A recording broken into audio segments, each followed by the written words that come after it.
Welcome to Base Vision Inside Security episode 11. Today we are talking about the advanced hunting schema in Defender XDR. From time to time there are updates to this data and especially the format, the schema, what is used, and that's extremely crucial to know about these changes that you can leverage it in all the specific security disciplines like hunting, detection engineering, or incident analysis. With me today is Nicola and Loris, both security consultants and are working every day with Defender XDR and providing updates into this topic. So first of all, what has changed, or were there some bigger changes in the past few months? Yeah, a lot. So Microsoft has started to integrate new tables, started to rename existing tables, especially around advanced hunting data that's like available by default in the Defender XDR console. Okay, so what in detail has then changed, or what are the benefits? Should we deep a little bit deeper into that? Yeah, for sure. So we actually provided a little bit of an overview about the tables which were subject of those kind of changes. But I think first and foremost, maybe Loris, let's talk about what's the reason why Microsoft starts integrating new tables in there, especially some of those data sources might sound familiar to us. Yeah, good questions. And what Microsoft is basically doing in the background, they are adding more table or additional tables, or they're adding more information to the existing tables because,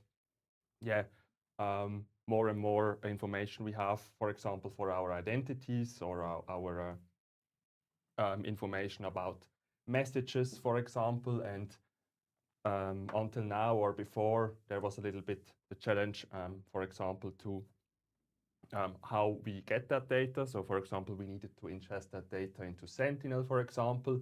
And now what we see, what Microsoft is doing, they are adding more and more tables into the Defender XDR suite. So there's no additional configuration required, and we can directly use it with our existing license, for example, our E5 Microsoft license there. Yeah. So a lot of consolidation that's happening there. I think that sounds really good. So let's actually dive in a little bit more about the first table. So as part of the message events table, what we got there, maybe Loris, from your side, what was the biggest change in that area? Mm-hmm. Yeah, that's basically related to the Defender Office 365 environment. So there, what we had until this change was already a table which was called message events. And there, what we had until this change was all the events when a team message was sent, for example, from an external user account or also internal account with a new URL in there. That was especially helpful, for example, to see, hey, if we had like a phishing attack ongoing, our teams and links were sent to all of our employees or to a limited set to check, hey, who has received that message. What we now have additionally is that we have all messages or message events in that table. So we see every message in that table.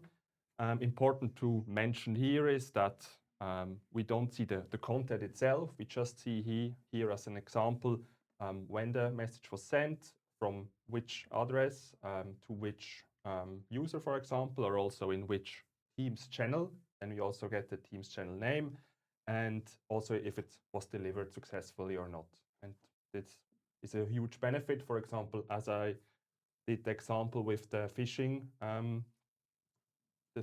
attack, here we could see, for example, hey, who has received the link and or the message, for example, and do we have to remediate something or is it already done? So quite cool to have the full insights into it and not to have not to go, for example, into the Teams admin portal to check this stuff. For a security analyst, it's quite easier to go to the advanced hunting and query the data there. Cool. So let's check out what else we have got.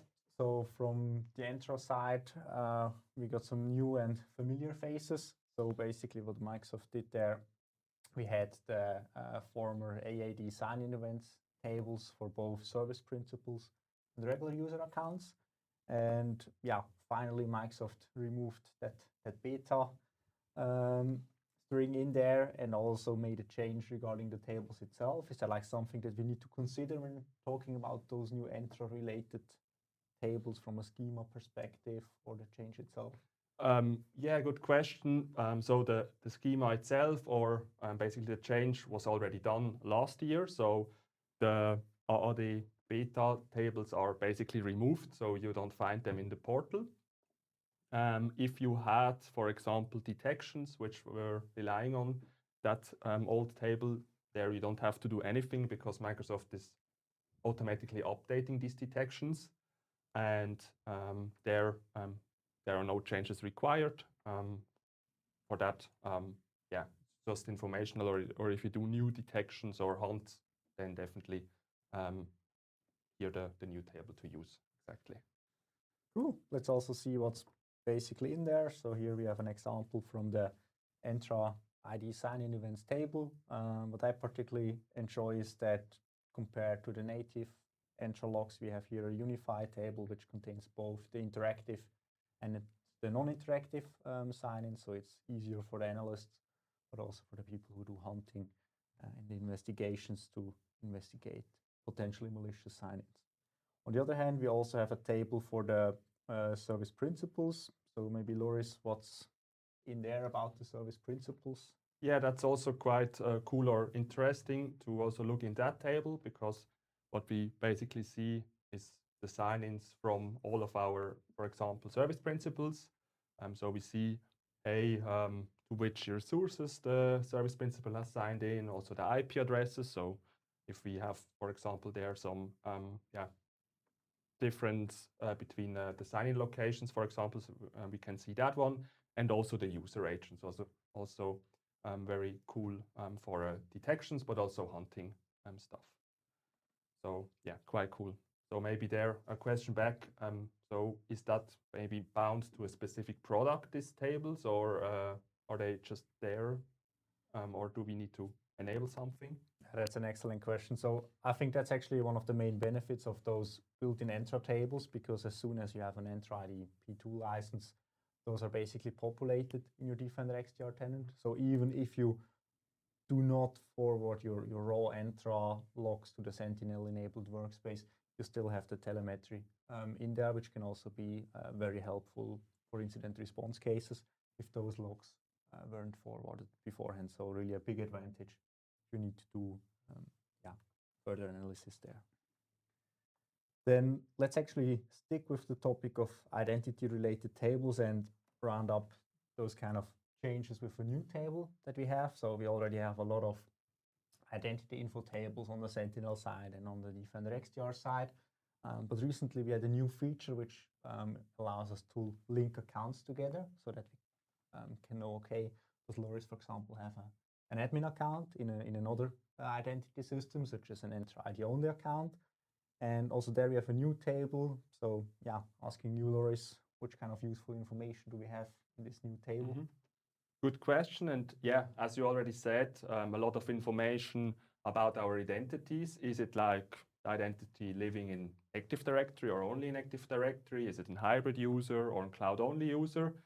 And what we also see is like the information that we have from the user account, so all the user properties. But as you said, already also cool to see or to identify, for example, is the user now linked, or has the user linked accounts, for example, as you mentioned, the privileged account, for example. So there we have like all the information in there, and also helps there, for example, from a engineering perspective to identify, for example, privileged accounts that are not mapped to an account, for example, to have an overview, hey, is everything mapped correctly? Cool. Yeah.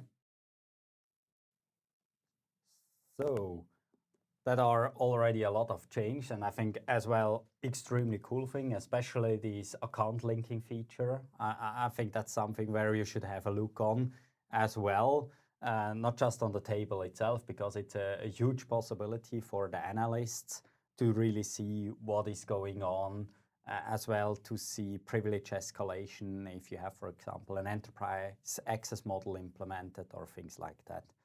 So, but all of these changes, it's important to know what changed. We heard that, for example, when they renamed the table, that the detections were adjusted automatically, but not all changes are probably that simple, and Microsoft will adjust everything. So how can I stay up to date for that?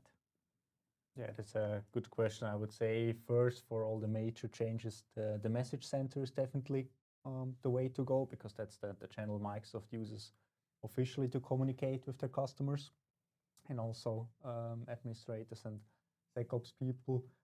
Then for sure the what's new pages that we have for Defender XDR and also the individual Defender workloads. And I would say, yeah, last but not least, there are also a lot of helpful community resources out there from people who blog and post those kind of announcements, and even go more into details, such as the differentiation between the schemas, between all the tables. So there's, yeah, lots of content to explore. Yeah, I think especially the schema difference between the Sentinel Entra tables and the tables in Defender XDR. That's probably what you mentioned. Exactly, so yeah. that's definitely a hot topic where you need to be aware. So if you currently work with the Sentinel table, you should be aware that not the same columns exist, and both of them have some advantage features. So really look on that. So I hope you enjoyed this session and you learned something about how Defender XDR has evolved in the past months and what data it brings you now additionally. And if you have any questions to that, we are here to support you, and see you next time.